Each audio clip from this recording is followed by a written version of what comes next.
নমস্কার বন্ধুরা, শুক্লার পাঁচ মিশারিতে সবাইকে স্বাগত জানিয়ে আজ আবার একটি ব্লগ আপনাদের কাছে শেয়ার করছি। দশাশ্বমেধ লজে থাকাকালীন আমার একটা সুবিধাই হয়েছিল যে আমি যখন তখন ঘাটে ঘুরতে যেতে পারতাম, মন্দিরে চলে যেতে পারতাম। তো সেই জন্যই কিন্তু আমি দশাশ্বমেধ লজে এসে থেকেছিলাম। সকালবেলা করে রোজই বেরিয়েছি, কিন্তু সেইভাবে ঘাটের ভিডিওটা কিন্তু আমার করা হয়নি। তো একদিন সকালবেলা বেরিয়ে গেছিলাম, তখন বাজে প্রায় 7:30 পৌনে 8টা। আপনারা যারা বেনারসে এসেছেন আপনারা জানেনই যে বেনারসের ঘাট কিন্তু কখনোই খালি থাকে না, সব সময় লোকজন থাকবেই। তো এই সময় আমি যে এসেছি 7:30 পৌনে 8টা নাগাদ, তখন কিন্তু ঘাটে অনেক লোক, সবাই স্নান করছে, কেউ পুজো করছে, কেউ শ্রাদ্ধের কাজ করছে, কেউ তর্পণ করছে। যাই হোক বন্ধুরা, প্রচুর লোকজন নানা রকম কাজ করছেন। আমি দাঁড়িয়ে দেখছিলাম, একটু ভিডিও করলাম, তো সেটাই তোমাদের কাছে শেয়ার করলাম। এই যে ফুল মালার দোকান বসে গেছে ঘাটের মধ্যে, যে এখানে কিন্তু শ্রাদ্ধের কাজ হচ্ছে।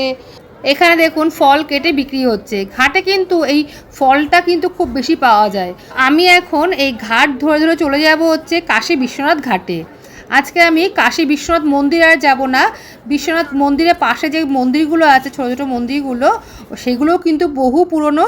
তো সেখানেই দেখুন আমি চলে এসেছি। এটা হচ্ছে রাজরাজেশ্বরী মন্দির। এই মন্দিরে হয়তো অনেকেই গেছেন, আবার অনেকেই হয়তো যাননি। ভীষণ সুন্দর একটা পুরনো মন্দির, অনেক পুরনো মন্দির এটা।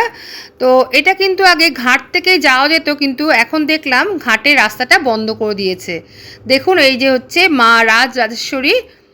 এখানে আসতে হলে আপনারা কাশী বিশ্বনাথ যে ঘাট আছে, ঘাট থেকে সোজা উঠে আপনার মন্দিরের দিকে না গিয়ে বাঁদিক বরাবর চলে আসবেন। দেখবেন সামনে দুপা হাঁটলেই কিন্তু দেখতে পাবেন এই রাজরাজেশ্বরী মন্দির। এই রাজরাজেশ্বরী মন্দির থেকে দেখুন বেরিয়ে আমি বাঁদিক বরাবর চলে যাচ্ছি। এরকম একটা নিচু জায়গা আছে, এখান থেকে সোজা চলে গেলেই কিন্তু আপনি পেয়ে যাবেন পশুপতিনাথ মন্দির। দেখুন আমি চলে এসেছি এখন পশুপতিনাথ মন্দিরে, যেটা নেপালে আছে। সেই মন্দিরই কিন্তু এখানে তৈরি করা হয়েছে। এই পশুপতিনাথ মন্দির কিন্তু খুবই প্রাচীন মন্দির, আর মন্দিরটি কিন্তু খুব সুন্দর করে তৈরি করা। মন্দিরের গায়ে যে কাজগুলো করা আছে খুবই কিন্তু সূক্ষ্ম কাজ। তো মন্দির খোলা ছিল, আমি তারপরে মন্দিরে ঢুকেছি। আর মন্দিরের ভেতরে কিন্তু জল রাখার ব্যবস্থা আছে। এবার ওখান থেকে জল নিয়ে কিন্তু সবাই শিবের মাথায় ঢালতে পারেন। দেখুন আপনারা এই কাজগুলো কত সুন্দর।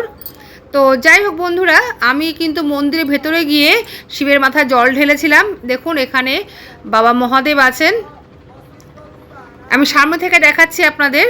এখানে কিন্তু সবাই গিয়ে ওখান বালতি থেকে জল নিয়ে একটা করে তামার ঘটি আছে, ওই ঘটি দিয়ে কিন্তু বাবার মাথায় জল ঢালছেন।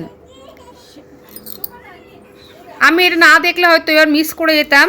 লাস্ট যখন গেছিলাম আমি বেনারসে, তখন কিন্তু যেতে পারিনি। তো আপনারা গেলে মানে বিশ্বনাথ মন্দিরে গেলে কিন্তু এই দুটো মন্দির অবশ্যই দর্শন করে আসবেন। দেখতে কিন্তু ভীষণ ভালো লাগবে। আর এই পশুপতিনাথ মন্দিরের পাশ থেকে গঙ্গার ঘাটটা কিন্তু ভীষণ সুন্দর দেখা যায়। এখানে কিন্তু অনেকে বসে ধ্যান করছিলেন, তো তাদের ভিডিও আমি করিনি। পশুপতিনাথ মন্দিরে গিয়ে আমি দুটো ফটো তুলেছিলাম, তো সেই ফটো দুটো আমি সবার শেষে অ্যাড করে দিয়েছি। তো যাই হোক বন্ধুরা, আজকের এই ছোট্ট ভিডিওটা আপনাদের কাছে কেমন লাগলো অবশ্যই কিন্তু জানাবেন লাইক কমেন্টের মাধ্যমে। ভালো লেগে থাকলে আমার চ্যানেলটি সাবস্ক্রাইব করে আমার পাশে থাকবেন। তাহলে আজ এই পর্যন্তই, আসবো আবার অন্য কোনো ভিডিও নিয়ে বা রেসিপি নিয়ে। সবাই ভালো থাকবেন, সুস্থ থাকবেন। সবাইকে আজকের মতো টাটা।